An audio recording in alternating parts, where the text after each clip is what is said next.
Bonjour, bonjour, bienvenue sur le plateau de Bâti-Journal TV. Nous allons nous intéresser aux matériaux biosourcés. On va essayer de voir quels sont les fantasmes sur ces matériaux, mais aussi surtout la réalité. Avec moi pour en parler, monsieur Christian Forguin, bonjour. Oui, bonjour. Vous êtes responsable technique Bois PE. Oui. Et vous êtes ici en partenariat à Batimat avec la société Suisse Chrono. Oui. Bois PE, qu'est-ce que c'est ? Bois PE, c'est un centre de formation pour les professionnels spécialisé dans la construction de maisons en ossature bois. Donc moi j'ai été moi-même une trentaine d'années constructeur de maisons bois. Et on fait de l'édition d'ouvrages techniques. Et une collaboration avec les industriels aussi pour la mise au point de produits et la diffusion. Alors on va parler d'un des principaux matériaux biosourcés avec vous, qui est le bois. Ouais. À côté de vous, monsieur Bernard Boyeux, bonjour. Bonjour. Vous êtes directeur de BioBuild Concept. Oui. De quoi s'agit-il là ? BioBuild Concept, c'est un bureau d'études spécialisé dans le développement des filières de matériaux biosourcés, en dehors du bois, je précise, parce que c'est peut-être une distinction qu'il faudra qu'on affine un petit peu. Et donc on travaille soit avec des entreprises, soit avec des filières qui se montent pour accompagner des projets et accompagner leur développement. Alors on va balayer un petit peu, là on va faire un petit jeu de questions-réponses. Première question, un matériau biosourcé, c'est quoi ? Ouais. Matériaux biosourcés, en fait le mot bio, il est un peu galvaudé en France bio parce on parle souvent de l'agriculture biologique, mais là il ne s'agit pas de ça, il s'agit de matériaux d'origine du vivant. Et ce vivant, ça peut être végétal ou animal. Et la spécificité de ces matériaux, c'est qu'ils croissent, avec ce qu'on appelle la photosynthèse, donc avec l'énergie du soleil et le carbone, le CO2 qui est dans l'air. Donc c'est leur spécificité.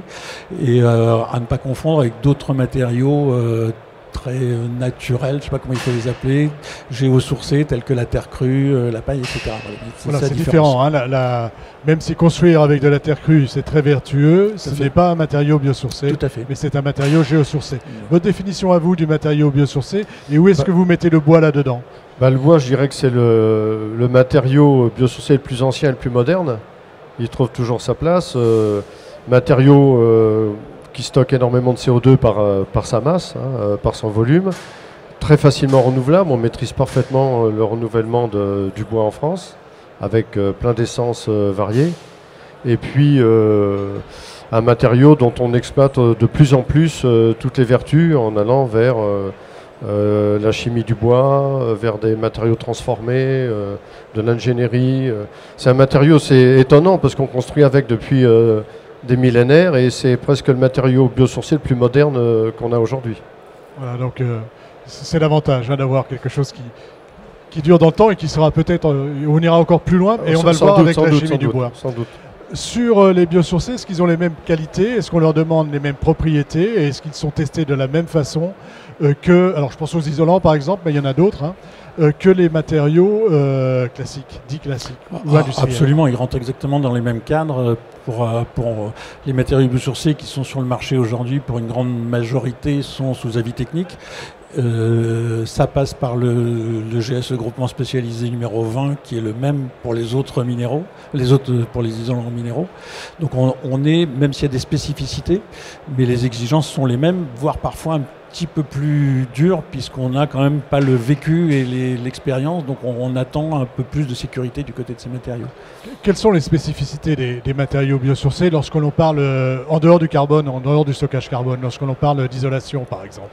Alors, en isolation, quand on parle d'isolation, les isolants biosourcés, c'est vraiment des matériaux de substitution aux autres isolants. On est vraiment dans les mêmes types de performances, les mêmes usages, les mêmes mises en œuvre, avec quelques précautions parfois un peu différentes au niveau de l'humidité et de la gestion de l'eau, qui est quelque chose de particulier.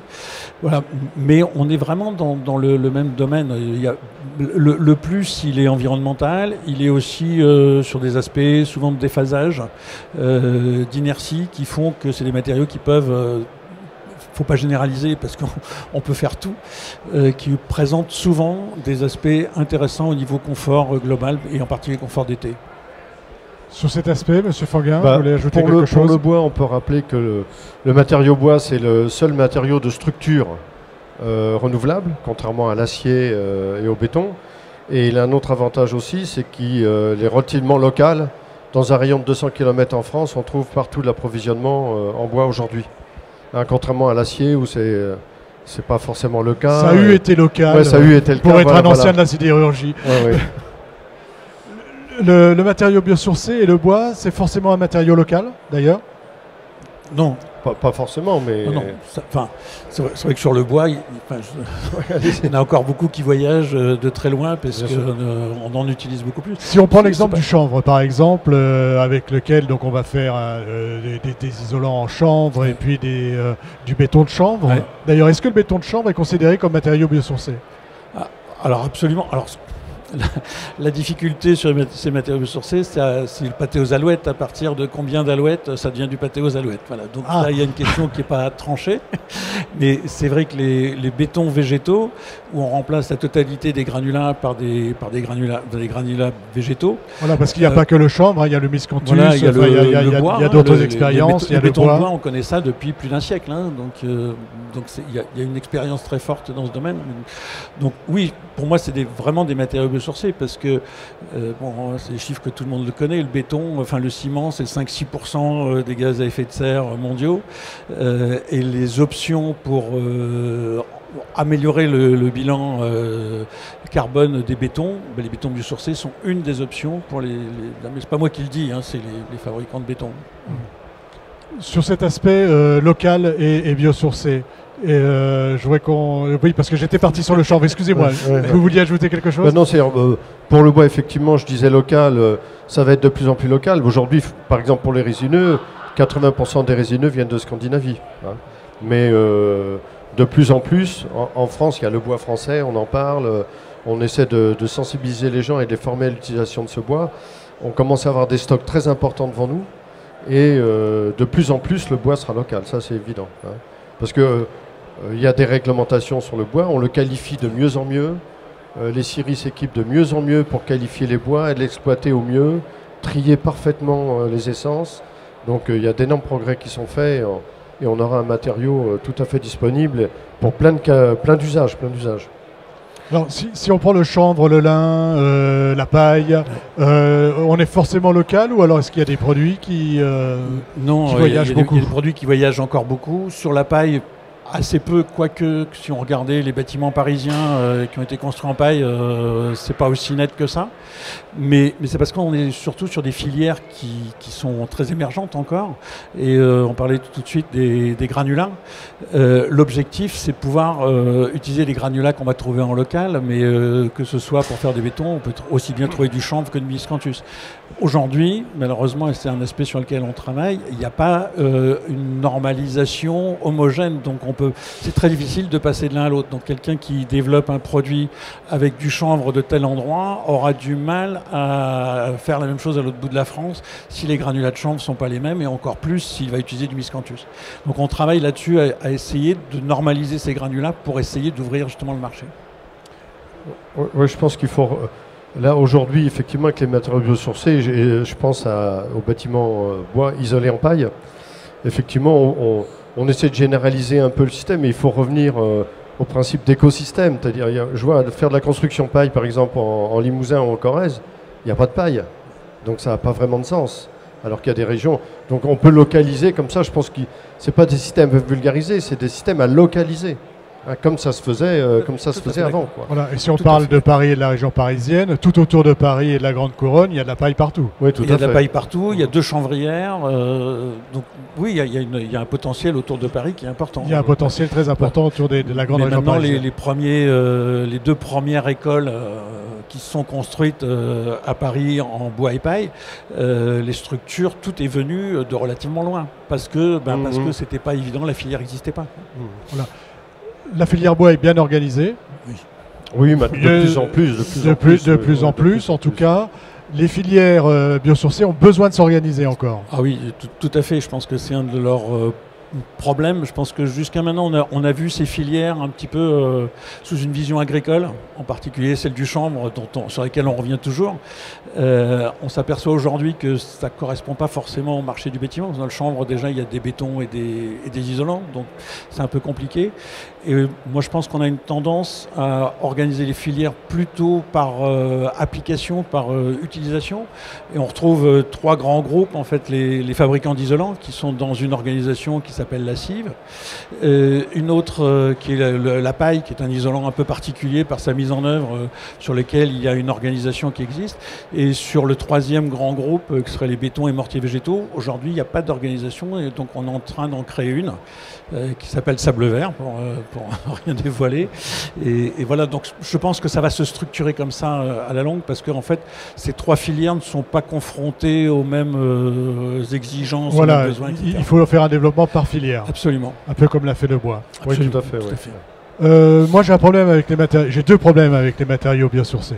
Un, ils ne sont pas toujours cultivés de manière biologique, c'est-à-dire que quand on va dans l'Aube et qu'on sait qu'il y a une grande chanvrière dans l'Aube, il y en a une aussi dans la Brie, on voit peu de haies, on voit des champs à perte de vue. Là, on n'a pas beaucoup de biodiversité, hein, c'est le moins qu'on puisse dire. Donc, est-ce que c'est intelligent de faire les mêmes bêtises qu'avec la chanvre qu'avec la betterave? Alors, d'abord, je ne pense pas que la filière chanvre occupe tant de terrain que ça. Si je ne me trompe pas, aujourd'hui, ça doit être 15 000 hectares, c'est-à-dire zéro. Ça va se développer. À vérifier, aujourd'hui c'est 0,034% de la surface agricole utile, donc c'est très très peu, et c'est pas elle qui imprime le paysage, vraiment pas quoi.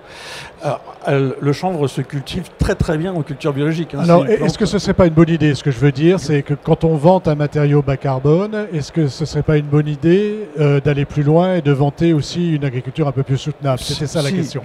Tout à fait. Je pense que dans la paille, ça se fait quand même pas mal. Il y a pas mal de gens qui ont des exigences d'avoir de la paille qui viennent de cultures biologiques, etc. Les autres filières, c'est un peu plus compliqué parce qu'on prend un peu ce qui se trouve sur place. Elles sont pas forcément, il n'y a pas forcément les matériaux en tout, mais en général, on utilise presque des résidus, c'est plus des déchets parce que c'est une valeur apportée. Mais en fait, c'est pas le bâtiment qui imprime l'agriculture. En fait, le bâtiment se sert de ce qui existe sur l'agriculture aujourd'hui, pour le moment. Oui, on a un peu... parce qu'aujourd'hui, tout le monde regarde tout de très près. On a le même problème avec les plantations, avec les forêts. On entend des choses qui ne sont pas toujours justes. Tout à fait. Sauf que pour la forêt, les grandes forêts françaises, c'est des régions qui sont complètement appauvries, qu'on a replantées parce qu'il n'y avait plus personne. C'était le cas des Vosges, c'est le cas du Limousin, c'est le cas des Landes. C'était pas constructible de toute façon. Mais on a toujours, on voudrait tout dans les meilleures conditions. Il y a beaucoup de critiques sur les coupes blanches, par exemple, parce que les gens ne connaissent pas. On peut faire une coupe complètement rase de bois pour replanter derrière, tout simplement. Et ça repousse. Moi, ça fait 40 ans que je traverse un grand massif forestier qu'est le Limousin, pratiquement tous les jours. En 40 ans, il y a des coupes tous les jours, mais il y a toujours autant d'arbres. Oui, c'est vraiment une forêt vivante qui repousse en permanence et relativement vite quand même. Relativement vite. C'est un petit peu la différence qu'on peut faire entre le bois et les matériaux biosourcés à base de chanvre ou de lin ou d'autres, c'est que ça pousse vite, donc le carbone est stocké tout de suite, alors que le bois ça met un peu plus longtemps, mais qu'on en stocke une plus grande masse. Alors le bois par exemple pour un résineux, il sera quand même exploitable à partir de 40 ans, mais avant on va faire 2 exploitations, ce qu'on appelle les éclaircies. Faire une éclaircie à 15 ans, donc il va y avoir déjà aérer la forêt, une deuxième. Et puis à partir de 40 ans, c'est des futaies qu'on commence à exploiter. Mais il y a un travail dès 15 ans quand même. Mon deuxième problème, vous mettez de la chimie avec le bois, vous mettez des cols, et ça c'est pas très... Ah bah tout à fait, je me rappelle très bien, un jour une cliente qui vient visiter une maison en Saturbois en chantier, elle me dit mais votre truc il est plein de colle. Vous voyez que les panneaux... Alors effectivement, aujourd'hui dans la chimie du bois il y a d'énormes progrès. Et on commence à avoir ces fameux panneaux utilisés pour la construction bois, pour les murs et les planchers. Suisse Chrono a sorti pour la première fois un panneau avec 100% végétal, une colle 100% végétale. C'est le produit que vous avez. C'est le produit Biyong là, qui va... Donc ça c'est 100% végétal. 100% végétal, c'est-à-dire 100% bois, 100% colle végétale. Ça ressemble à ce qu'on a l'habitude de voir. Oui, là c'est un aggloméré classique. C'est un aggloméré classique. De l'extérieur, il n'y a aucune différence. Et au niveau des caractéristiques pareil, mécanique et c'est pareil, autres, c'est pareil. Ouais. Et c'est des mélanges aussi qui utilisent des forêts mixtes, autant de feuillus que de résineux, qui est aussi un grand intérêt, quoi. Même chose, même question. Hein, on disait que il faut un liant pour les isolants, par exemple, et que ce liant, il était souvent chimique. Où on en est de cet argument-là? Il commence à y avoir des premiers liants d'origine végétale. Je crois qu'il faut aussi replacer toute cette côté biosourcé dans quelque chose de beaucoup plus vague qu'on appelle la bioéconomie, dans laquelle la chimie, la biochimie est un domaine extrêmement en avance, particulièrement en France, hein, où on a des très grosses entreprises, des plus grosses entreprises mondiales de la biochimie, et qui sont capables aujourd'hui de faire plein de matériaux. Si on va à côté de Reims, où il y a un pôle spécialisé sur la biochimie, des entreprises comme ARD développent des choses depuis très longtemps. Et je me souviens à Batimat, qui était encore à la porte de Versailles, qu'un fabricant de laine de roche, Rockwool pour ne pas le nommer, mettait en avant le fait d'utiliser des cols issus du végétal. Donc c'est des choses qu'on doit savoir faire. C'est pas toujours facile de trouver le modèle économique, etc. Mais le potentiel est là. Le potentiel est là et on sait le faire, et ça ira de plus en plus de ce côté-là. Hein. Tout à fait. Ce qui reste à régler un peu, c'est les approvisionnements multiples pour plusieurs activités, c'est-à-dire que la biomasse, les granulés bois, le bois énergie, globalement, dans certaines régions de France, perturbe un peu les filières. Il y a tout ça aussi à caler, à organiser. À caler, à s'organiser. Oui. Dernière question, et c'est la plus importante, en tout cas aujourd'hui, on a bientôt une nouvelle réglementation environnementale, où l'on dit pas. Alors on ne tranchera pas ici, hein, parce que on a eu hier une émission sur le sujet. Il semblerait quand même qu'on aille vers un peu de stockage, de prise en compte du stockage du carbone. Quels sont les avantages évidemment du biosourcé et du bois sur ces questions-là? Je vais faire le premier, pour faire court.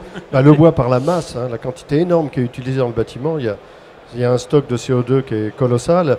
Et pour la RE 2020, il est prévu de classer les bâtiments en carbone 1 et carbone 2, carbone 2 étant le meilleur. Le bois, sans difficulté, va se placer dans ce domaine-là. Donc c'est un avantage de plus. Par contre, on avait sur la première loi sur l'air, on avait commencé à dire qu'il faudrait tant de bois, un minimum de pourcentage de bois dans les constructions. Ça a été retoqué. Et voilà, la difficulté, ça va être, est-ce qu'on peut imposer un matériau dans la construction pour la planète et pour tout le monde? Voilà, ça va être un peu de... Vous, votre avis là-dessus, il faudrait imposer un minimum ou pas? Ça a été fait il y a une dizaine d'années. Oui, je me souviens très bien. Oui. Il faut savoir ce qu'on veut. Moi, je dis il faut savoir ce qu'on veut, tout simplement. Hein. Parce que vous comprenez bien qu'il y a des lobbies colossaux qui essaient de trouver leur place, et il leur faudra beaucoup plus de temps que les boiseux pour être vertueux. Donc effectivement, il y a des enjeux économiques derrière. C'est tout le problème. Qu'est-ce qu'on veut? Qu'est-ce qu'on veut? Ouais. Et surtout que vous dites, Bernard Boyer, le carbone, c'est maintenant. Hein, c'est pas plus tard, c'est aujourd'hui. C'est pas moi qui le dis, hein, c'est le GIEC. Hein, c'est les derniers rapports du GIEC qui affirme que si on ne fait pas des émissions négatives, c'est-à-dire du stockage, on sera incapable de rester en dessous des 2 degrés. Et aujourd'hui, on y croit de moins en moins, mais l'enjeu, il est vraiment à très court terme. Et ils disent, c'est pas dans 10 ans, c'est pas dans 30 ans, c'est aujourd'hui. Il faut que dans 8 ans, on ait inversé, 8-10 ans, il faut qu'on ait inversé la vapeur. Et comment on fait autrement que pour stocker du carbone dans le bâtiment? Moi, le Kevlar, on n'utilise pas beaucoup, donc on ne va pas aller très loin. C'est bien les matériaux biosourcés, le bois par sa masse, et les autres matériaux par leur rapidité à stocker du carbone. L'intérêt des matériaux à croissance rapide, c'est que vous les enlevez une année, l'année d'après, c'est d'une année sur l'autre. Voilà. Donc, moi je pense que la combinaison des deux, c'est une opportunité. On l'a pas ailleurs. Je vois vraiment pas comment on peut faire. Voilà. Et alors, plus quand durablement on fait dans le bâtiment. Du bois paille, c'est encore mieux. Tout à fait. Tout à fait. Dernière question, est-ce qu'on a une idée aujourd'hui de ce que représentent ces matériaux biosourcés dans la construction? Alors le bois, je ne sais pas. Pour les autres, il y a eu une étude faite qui remonte déjà à 5-6 ans, demandée par la DHUP. Elle a été un peu remise à jour récemment. On a du mal sur les bétons parce qu'on ne compare pas avec autre chose. Par contre, les isolants, on doit être autour de 10% du marché. Très, très à la louche, hein. C'est peut-être 8, c'est peut-être 12, mais c'est assez compliqué. Et ça progresse ou Oui, ça progresse. Ça n'a jamais, en fait, la progression a toujours été régulière, quoi. En tout cas, pour la construction bois, le rapport d'activité de France Bois Forêt sur 2018, le marché est en croissance à peu près dans tous les domaines de 20%, ça a sensiblement augmenté. Et en moyenne, en général, en France, on doit être à peu près 14-15% de part de marché, près de 30% dans l'extension. Mais il y a plein de nouveaux marchés qui arrivent, notamment les immeubles, les bâtiments publics. Les bâtiments un peu plus importants. Tout à fait, ouais. Merci messieurs d'être venus sur le plateau de Bâti-Journal pour nous parler donc bois et matériaux biosourcés, puisqu'on fait une petite différence, même s'ils ont tous les deux des caractéristiques intéressantes dans ce domaine. Merci d'être venus sur le plateau de Bâti-Journal TV. Donc c'est une émission à retrouver sur notre site internet avec toutes les émissions habituelles que nous enregistrons ici et sur le site de notre partenaire France Bois Forêt. Merci à vous. Merci.